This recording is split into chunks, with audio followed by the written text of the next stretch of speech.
ဒီနေ့ Microsoft Excel lesson 7ပေါ့နော်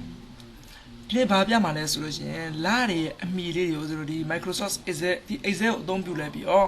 graph တွေဆွဲမှာပေါ့နော်graph တွေဘယ်လိုဆွဲမလဲဆိုတာကိုဒီနေ့ရှင်းပြပါမှာပထမဆုံးဒီလာတွေအမီပေါ့နော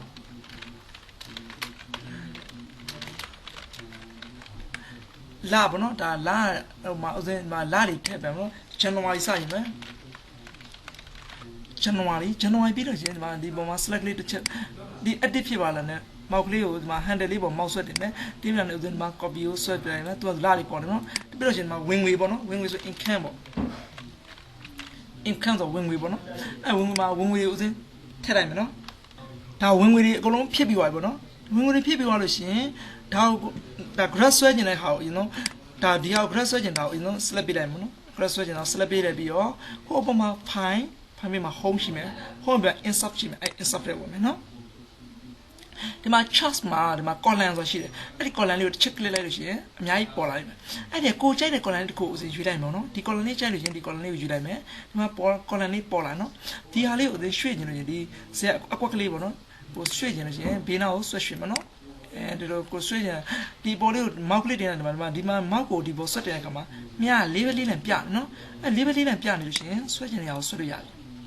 ဟုတ်ပြီဒီဟာလေးကိုဒီ graph လေးကိုနည်းနည်းထက်ချဲ့ကျင်တယ်ဆိုလို့ရှိရင်ဒီ mouse လေးဆွဲတင်လိုက်မယ်ဒီ down လေးဆွဲတဲ့အခါမှာဒီမြား double ပေါ့နော် double arrow လေးပြနေလို့ရှိရင်သူဖိလိုက်ပဲကိုဆွဲကျင်တော့ချဲ့လို့ရတယ်နော်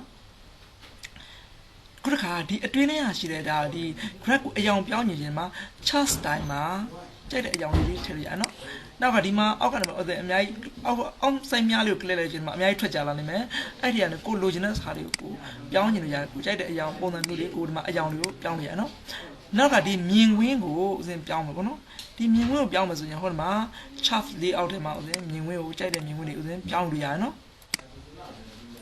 chart layout ထဲမှာဥစဉ်ပြောင်းလို့ရတယ်ဒီမြင်ကွင်းတွေကိုလိုချင်တဲ့ပုံစံမျိုးပေါ့နော်chart layout ကနေlayout ပြောင်းပြလို့ရပါတယ်ဒီ income ဆိုတဲ့စလုံးလေးကိုတည်တံ့ရွှေ့ကျင်လို့ရှိရင်တော့ဒါလေးကိုရွှေ့တယ်ပေါ့ဒီဟာလေးကိုကိုလိုချင်နေမှာမောက်ကလေးတူမှု select ဖြစ်နေကြမှာမောက်ကလေးတင်လိုက်ပြီးမြားပေါ်လို့ရှိရင်ကိုလိုချင်နေရမှာဒါဆွတ်ရွှေ့ရနော်နောက်တစ်ခါကြာလို့ရှိရင်ဒီမှာလာလေးရှိမယ်ဒီမှာ income ဆိုတာရှိမယ်ဒီမှာဒါလေးကိုဘေးကဒီစလုံးလေးတွေကိုကိုအမဲအောင်လေးဖြစ်နေတယ်အဲ့ဒါအကြောင်းပြောင်းနေလို့ရှိရင်ဒီကောင်ကိုဒီမှာ click လိုက်လို့ရှိရင်ဒီမှာ box ကလေးပေါ်လာနော်အဲ့ဒီ box ကလေးကနေဒီမှာအေအကြီးကိုနှိပ်လိုက်ရင်ဒါလေးစလုံးလေးကြီးလာတယ်နော်ကြီးလာနော်စလုံးလေးကြီးလာတယ်သေးကျင်လို့ကျွန်တော်အေသေးလေးကိုနှိပ်နေစလုံးလေးသေးပါနော်အဲ့ဒီစလုံးလေးအယောင်ချက်ညင်တော့မှအေအောက်ကအောက်မှာဒီမှာပုံမှန်တိုင်းဆို automatic ကအမဲအောင်ဖြစ်နေပြီနော်အနီအောင်ပြောင်းညင်ဒီမှာအနီလေးကိုယူပြန်တော့အနီအောင်ပြောင်းရနော်နောက်ကဒီ graph လေးကိုချန်မယ်ဒီ graph လေးကိုချန်တယ်ဒီဘောင်ပတ်ပတ်လေးတွေကိုဦးစင်ဟိုဒီဘောင်ပတ်ပတ်လေးတွေအားလုံးကိုအယောင်ထည့်မယ်ဆိုရင်ဒီမှာကြိုက်တဲ့အယောင်နော်အဝါထည့်ရင်ဒီမှာအဝါအောင်ထည့်လိုက်မယ်နော်ဒါဆိုရင်ဒီ graph လေးတခုဆွဲတတ်သွားပြီကိုဒီ graph ကိုမကြိုက်ဘူးလားဒီမကြိုက်ဘူးဆိုလို့ရှိရင်ဒီ graph ကို keyboard အကုန် active ဖြစ်နေတဲ့အချိန်မှာ delete နှိပ်လိုက်မယ်နော်နောက်ကဒီအောင်နောက်တစ်ခုပြန်ဆွဲပြမယ် select ပေးမယ် select ပြီးမှ insert ထဲဝင်မယ် line နဲ့ဆွဲကြည့်ရင်ဒီမှာ line ကိုဝင်မယ်ကိုကြိုက်တဲ့ line ပေးမယ်နော်ဒါလည်းခုနတိုင်းပဲပြောင်းလို့ရတယ်နော်ခုနတစ်ခုသဘောပေါက်ရင်ဒါလေးလည်းနောက်လုတ်တတ်သွားမကြိုက်ရင် delete insert ထဲဝင်မယ်ဒါစဝိုင်းပုံနဲ့ဆိုရင်ဒီမှာစဝိုင်းပုံတစ်ခုရွေးလိုက်မယ်နော်ဒါစဝိုင်းပုံဖြစ်ဒါအကုန်လုံးဆွဲပြီးကျင်းလိုက်ရင်ဒီလိုပုံပေါ်ပါနော်ဒီကတစ်ခုကိုဆွဲထုတ်ပြမယ်ဆိုရင်ဒါမောက်ကလေးနဲ့ဆွဲပြီးတော့ဖိလိုက်မယ်ဒီတစ်ခုကိုဆွဲထုတ်တာပေါ့နော်ဒါလိုချင်တဲ့ဟာကိုဆွဲထုတ်လို့ရတယ်နော်ကြိုက်တဲ့အရာဟာလေးကိုဆွဲထုတ်ရတယ်ပြီးရင်ပြန်ထည့်လို့ရတယ်ဒီစဝိုင်းနဲ့ခုနနိုင်ပဲဦးဇင်းတို့ဒီပေါ့နော်အများကြီးဒါလိုလည်းပြောင်းလို့ရတယ်နော်အယောင်တွေပါလေဦးဇင်းတို့ထည့်ချင်တဲ့အယောင်လေးပုံစံမျိုးထည့်လို့ရတယ်ဒီမှာ4ယောက်ကလည်းဒါလေးခုနပထမပြတာနဲ့သဘောတရားအတူတူပါပဲเนาะဒါကိုထပ်ပြောင်းလို့ရဒါတစ်မျိုးတက်လို့ရှိရင်ဒါကျန်တဲ့ဟာလေးပါတက်တယ်အကုန်လုတ်တက်သွားเนาะဒါဒီလိုအကုန် active ဖြစ်နေကြ keyboard က delete key ကိုနှိပ်လိုက်ရင်အကုန်ပြတ်သွားမယ်เนาะဒါဆိုဦးဇင်းတို့ဒါလေးဒါ area ဒီမှာအကုန်လုံး select ပေးမယ်ဒီ area ဆိုတော့ဆိုရင်တို့ area ပုံလေးနဲ့ပုံပေါ့เนาะတခုလောက်နမူနာကြည့်ဒီလိုမျိုးပေါ်နေမှာဒါလေးမှာဆိုရင်chart style မှာလည်းအယောင်တွေပြောင်းမယ်ဒီမှာ chart layout မှာလည်းကိုပြောင်းရင်ပြောင်းမယ်မကြိုက်ဘူးဆိုရင်delete ပေါ့နော်နောက်တစ်ခုထပ်ပြမယ်ဒီ scatter ဆိုတော့သူကအဆက်ကလေးနဲ့ပြောင်းပေါ့နော်ဒီလိုမျိုးဥမာဒီလိုမျိုးလေး line နဲ့ပြောင်းပေါ့နော်ဒါလေးခုန line ပဲပထမဟာတစ်မျိုးတက်လို့ရှင်ဒါလေးကျန်တာလေးအကုန်လုတ်တက်တယ်နော်မကြိုက် keyboard က delete ကိုနှိပ်လိုက်မယ်နော်နောက်တစ်ခါဒီမှာကျရင်အာသားထဲမှာကျတော့လည်းအများကြီးအခြား style တွေကိုရွေးဆွဲရရတယ်နော် ဆိုတော့ဥစားဒီပုံလေးတစ်ခုရွေးလိုက်မယ်နော်ဒါမှမဟုတ်ဆိုဒီလို style ဖြစ်သွားမယ်ဒါလည်းအတွင်းထဲကဒီသူ့ရဲ့ဒီ graph ပုံစံလေးကိုပဲဥစဉ်ပြောင်းမဆိုရင်မှပြောင်းလို့ရတယ်နော်ကြိုက်တဲ့ပုံလေးဥစဉ်တို့ပြောင်းလို့ရတယ်နော်ဒီမှာ၄ရောက်မှာလည်းဥစဉ်တို့ဒီမှာအများကြီးပြောင်းလို့ရတယ်ဒါကိုမကြိုက်ဘူးဆိုလို့ရှင်တော့ဒီကောင်လေးဟိုဒီမှာ select ဖြစ်နေတဲ့အချိန်မှာ keyboard က delete နှိပ်လိုက်မယ်နော်ဒါဆိုသဘောပေါက်သွားပြီနော်ခုတစ်ခါဒီကို income ဝင်ငွေထွက်ငွေလက်ကျန်ငွေအဲ့ဒါလေးဥစဉ်ဒီသူတို့ရဲ့ကိန်းကနန်းရဲ့တန်ဖိုးတွေကို data လေးတွေကိုတန်ဖိုးလေးကိုဖော်ပြတဲ့ဟာကိုရှင်းပြမယ်နော်အဲ့ကြောင့်ဒီမှာရှင်း income ပြောချင်တော့အောက် go ပေါ့နော်အဲ့ဒါတော့ထွက်ငွေပေါ့နော်ထွက်ငွေဆိုရင်ဒါလက်ကျန်ပေါ့လက်ကျန်ဆို balance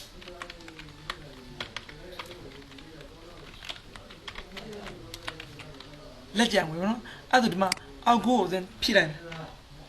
ဒီမှာဒါကုန်ကျငွေတွေထွက်ငွေတွေကိုဒီမှာဖြည့်လိုက်ပြီနော်ဒါတစ်ခုချင်းလိုက်ပြီးဖြည့်သွားမှာနော်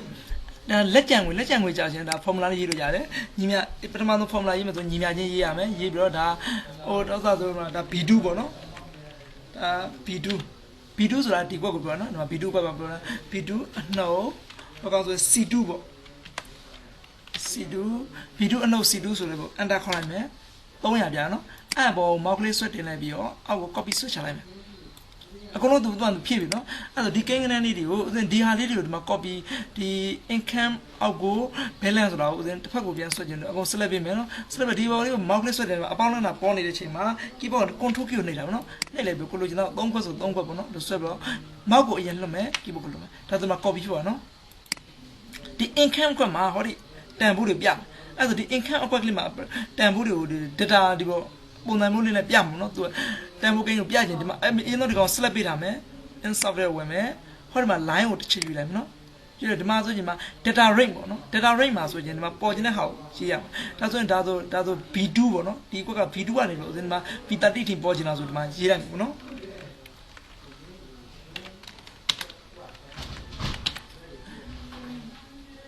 ဒါဒီB2 ဆိုတဲ့ဟောဒီအကွက်ကနေပြီးတော့ဒီ B73 ဆိုတဲ့ဒီအကွက်ထိပေါ်ခြင်းနဲ့ဆိုတဲ့အထိပေါ့နော်ဒါပြီးတော့ဒီမှာအောက်ကဟာလို့မပြောင်းတော့အောက်ကဟာသူဒီမှာ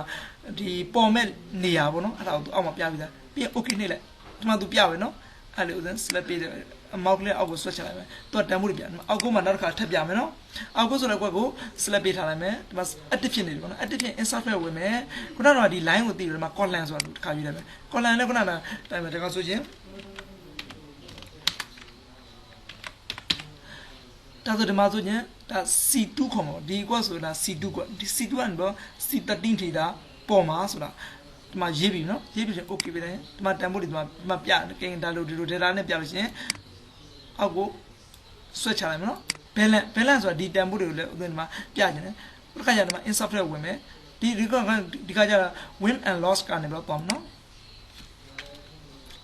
ဒါဆိုဒီကောင် D2 ဖြစ်မှာနော် D2 ဆိုရင်ဒီ13ဒီကွက်နဲ့ကွက်ကိုဒီမှာရေးရနော်ဒီမှာအဆက်ကလေးရတော့ဒါဘယ်မှဘယ်ထိပေါ့နော်အဲ့လိုမျိုးပြောတာโอเคနှိပ်လိုက်မယ်ဒီမှာတန်ဖိုးဒီမှာပြမယ်ဒါမောင်းနဲ့ဆွဲပြီးတော့အောက်ထပ်ဆွဲချမယ်တန်ဖိုးပြန်နော်ဒါလိုလေ style တွေအမျိုးမျိုးပြောင်းလို့ရတယ်နော်ကိုအယောင်လေးဒီမှာထည့်လို့ရတယ်နော်ဒါအယောင်လေးကိုယ့်အောင်ထည့်ကျင်လို့ရတယ်ဒီမှာလည်းဆိုရင်အယောင်လေးကိုကြိုက်တဲ့အယောင်ပေါ့နော်အဲဒါမို့အစိမ်းအောင်ဆိုအစိမ်းအောင်ပေါ့နော်ဒါကိုဒီမှာဆိုရင်ဒီ line တွေလည်းအများကြီးပြောင်းလို့ရပါတယ်ဒီမှာကြိုက်တဲ့အယောင်လေးပေါ့နော်ဒါပြောင်းလို့ရပါတယ်ဒါဆိုရင်ဒါဇာတ်ဘွက်တွေဆိုရင်ဒါ graph တွေလည်းဆွဲတတ်သွားပြီသူတို့ဒီကိန်းကနဲ့ data လေးတွေဒါဖော်ပြတတ်ပါပြီနော်ခုတစ်ခါကျတော့ဘာတက်ရှင်းပြမလဲဆိုလို့ရှိရင်ဟောဒီမှာဒီ object ကတော့အရင် page maker မှာသင်ပေးဒီ page maker သင်ခန်းစာမှာပါပါတယ် page maker မှာဆိုရင်တော့ edit ကနေပဲရှိတဲ့ object ပေါ့နော်အဲ့ဒီ edit ကနေပဲ insert object ထဲမှာဒီဟာနဲ့ insert object သုံးလာတဲ့ဒီဟာနဲ့အတူတူပါပဲနော်ဒါလည်းဒီဟာနဲ့ပြန်တော့ခုနကကျန်တဲ့ပုံလေးဒါမှမဟုတ်လို့ရှင်ဒါ Photoshop ကပုံလေးဒါမှမဟုတ် PDF file လေးဒါလေးကိုဆွဲပြီးတင်တာပေါ့နော်ဒီ page maker မှာသုံးလာတဲ့အတူတူပဲဖြစ်တဲ့အတွက်ထပ်ပြီးတော့မရှင်းတော့ပါဘူးနော် page maker မှာပြန်ကြည့်လိုက်ပါအကယ်အရင်သင်ခန်းစာလေးကိုမကြည့်ရသေးဘူးဆိုရင်ဒီဦးစင်းရဲ့ဒီ Facebook account မှာလာရောက်ပြီးတော့ကြည့်ရှုနိုင်ပါတယ် page maker သင်ခန်းစာလေးမှာဒါရှင်းပြပြီးသားဖြစ်တဲ့အတွက်ထပ်ပြီးတော့မရှင်းတော့ပါဘူးနော်ပြန်ပြီးတော့လုပ်မယ် sim ဒီ equation ကတော့ဒီမှာနောက်တစ်မျက်နှာထပ်ယူရမယ်နော်ဒီ equation ဆိုတာကလည်း page maker မှာရှင်းတော့ရှင်းပြီးသားနော်ဒါပဲထပ်ပြမယ်ဒီ equation ကိုဒီအောက်ကစာအများလေးကိုနှိပ်လိုက်ကြမှာ equation တွေသူငကိုရေးပြီးသားတယ်အဲ့ဒါကိုလိုချင်တဲ့ equation ကိုအလွယ်တကူသုံးလို့ရတယ်နော်ဒီမှာကြည့် ဒီတခုကိုထပ်တော့ဒီမှာဆွဲလိုက်မယ်ဒီမှာ mouse ကလေးနဲ့ဆွဲယူမယ်နော်ဒါဆိုရင်ဒီမှာ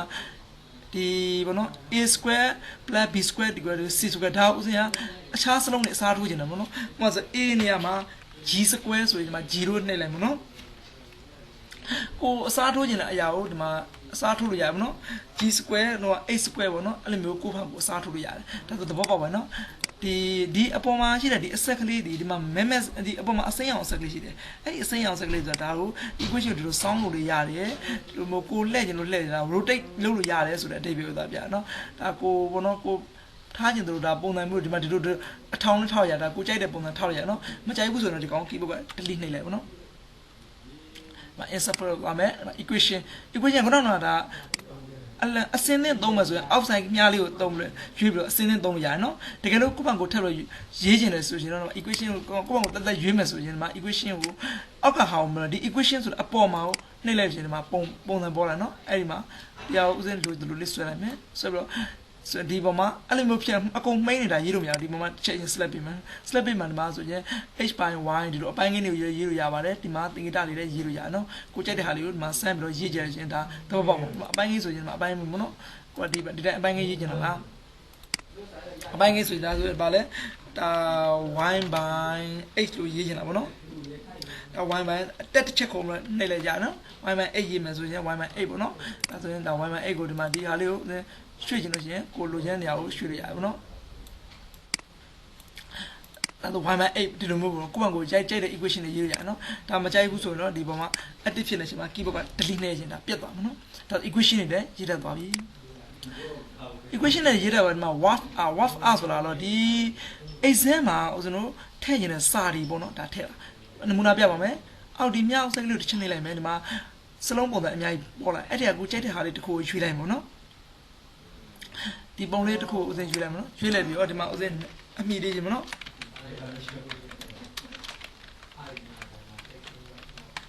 ်ဥစဉ်ဒီမှာပွဲလေးကိုဒီမှာရေးမယ်ရေးလိုက်ပြီးတော့ဒီဟာလေးကိုဥစဉ်ထပ်လို့ဒါကိုဒီမှာပေါ့နော်ဒီဟာကိုပြောင်းညင်တာလားကိုပြောင်းညင်တယ်ဒီမှာအကုန်လုံးဒီလိုငြိမ်းသွားတာနော်ဒီမှာငြိမ်းနေပြီးတော့အကုန်ပါကာစာလေးမှမပေါ်တော့ဒီမှာပြီးတော့ဒီမှာအစိမ်းအောင်လေးပေါ်နေချင်မှာဒီမှာဒါတွေအကုန်ကြိုက်တယ်လို့ပြောင်းလို့ရတယ်ဒီမှာစလုံးတွေကိုအများကြီးပြောင်းလို့ရတယ်နော်ဒီမှာပြောင်းလို့ရတယ်ဒါစလုံးတွေကိုကိုယ့်ကိုစိတ်ကြိုက်ဒီမှာပြောင်းလို့ရတယ်နော်နောက်တစ်ခါဒီစလုံးတွေကိုဆို effect ပေါ့နော် effect တွေလည်းထည့်လို့ရပါတယ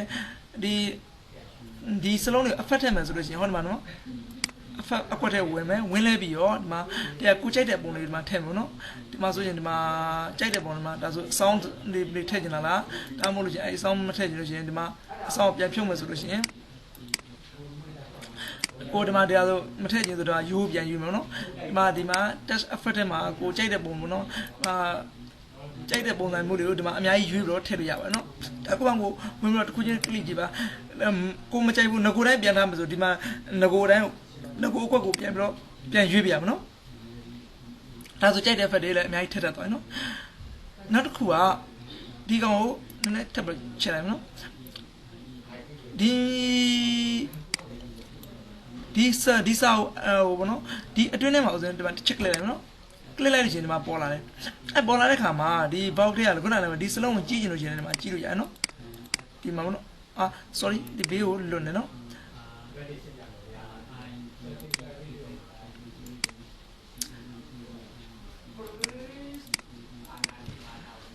ဒီမှာတော့ဒီကောင်ဥစဉ်ဒီမှာကြည့်မယ်ဒီကောင်ဒီစလုံးလေးကြည့်ရင်ဒီမှာဒီအရင်ဆုံးကာစာပေါ့နော်ဒီစလုံးထဲမှာကာစာတွေတို့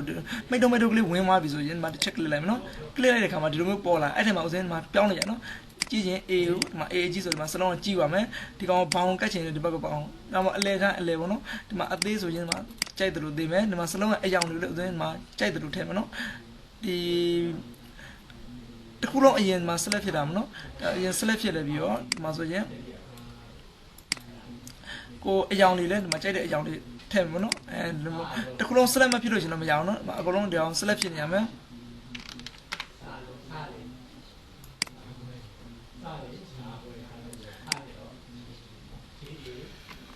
ဒီပေါ့နော်ဒီစလုံးအကုန်လုံးဒါအကုန်ဒီမှာ select ပေးမယ်နော် select ပေးပြန်လဲဒီမှာ mouse နဲ့တစ်ချက်နေလိုက်ပြီးဒီမှာအယောင်လေးအများကြီးပြောင်းလိုက်ရနော်ကိုကြိုက်တဲ့အယောင်လေးဟိုဒီမှာအဝါရောင်ပေါ့နော်ဒီဘေးကဘောင်လေးကိုလည်းအယောင်လေးဒီမှာချက်လို့ရတယ်နော်ကြိုက်တဲ့အယောင်လေးချက်လို့ရတယ်ဒီမှာ ကြိုက်တဲ့အယောင်လေးထည့်ရဒီစလုံးတွေကိုလည်းကိုယ့်ကိုကြိုက်တယ်လို့မနော်ပြင်လို့ရတယ်ဘေးကအယောင်တွေကိုဒီမှာထည့်ခြင်းထည့်ပါမထည့်ခြင်းဒီမှာနိုးအယောင်လုံးဝမထည့်ဘူးနော်ဟုတ်ပြီနောက်တစ်ခါဒီစလုံးတွေကိုဒီဘောနော်ဒီ format နဲ့ကနေလဲပြီးတော့ဘေးကဒီမှာဘောင်းလေးအများကြီးကိုလည်းဒီမှာဝင်ပြီးတော့ရွေးလို့ရပါတယ်ကြိုက်တယ်လို့လုပ်လို့ရတယ်နော်ဒီမှာလည်းအများကြီးလုပ်လို့ရတယ်နော်ဒီဟာကိုကြိုက်တဲ့အရင်ဘောင်းလေးကိုမကြိုက်တော့ဘူးဆိုဒီမှာဝင်လိုက်ပဲဝင်လဲပြီးတော့ဟောဒီမှာ format shade ထဲကနေပြီးတော့သွားပြီးတော့